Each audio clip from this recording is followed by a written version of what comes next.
Tokyo. Japanese experts have again called for clarity amid the chaotic Brexit process, even as British Prime Minister Theresa May earned a 2-week reprieve from the European Union.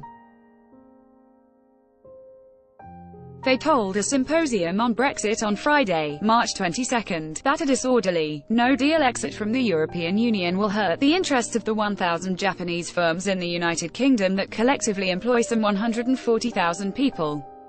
Worse still, Britain's reputation for being stable, pragmatic, and relatively business-friendly could suffer irreversible damage by the political disarray, they told the conference, which was co-organized by Japan's Research Institute of Economy, Trade and Industry and the UK's Centre for Economic Policy Research. The ensuing uncertainty means many Japanese firms are already acting on costly contingency plans to stockpile inventory to avoid sharp tariff increases, or to plan drastic changes to their supply chains, Hitachi's special representative for external relations Yasuo Tanabe said. Already, there has been an exodus of companies like car makers Nissan and Honda and electronics giants Panasonic and Sony.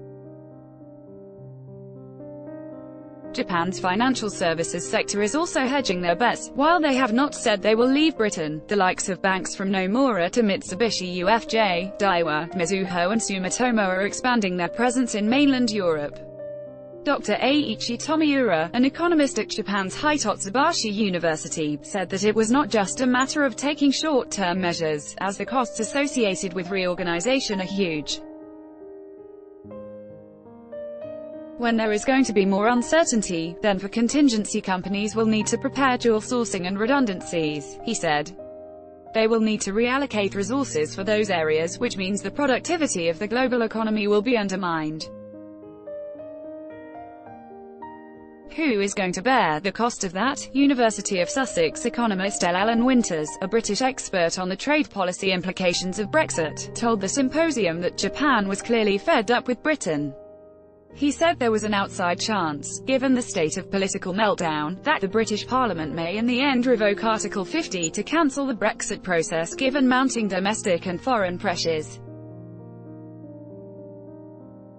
But it was more likely, he added, that Parliament will fail to agree to a deal by April 12, after a 2-week extension of the previous March 29 deadline, and Britain will crash out of the EU without any transition period nor economic buffer.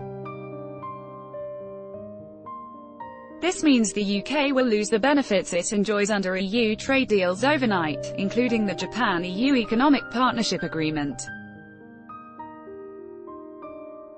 Conversely, Japan will also lose these benefits when it trades with Britain. Mr. John Kozeki, Deputy Director General of Economic and Industrial Policy at Japan's Ministry of Economy, Trade and Industry, warned that this outcome must be prevented. While a lot of focus has been placed on trade and goods, tariffs and customs procedures, he warned that not enough thought has been placed on the equally important sectors like trade and services and technical regulations. Our hope is that the UK and the EU will have prepared a risk scenario given the concerns of the international business community, he said.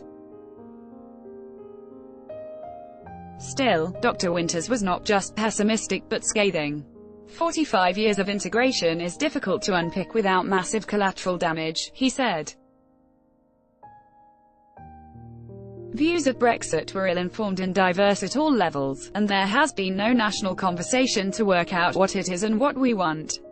The economic discussion thus far, he said, has been characterized by entirely wishful thinking by political players who have made no attempt to listen or to bridge differences, and who are increasingly focused on short-run survival. He added, "We will take another deep breath and wait until April 12 for another crisis. But I'm hoping that Britain actually might come to its senses politically."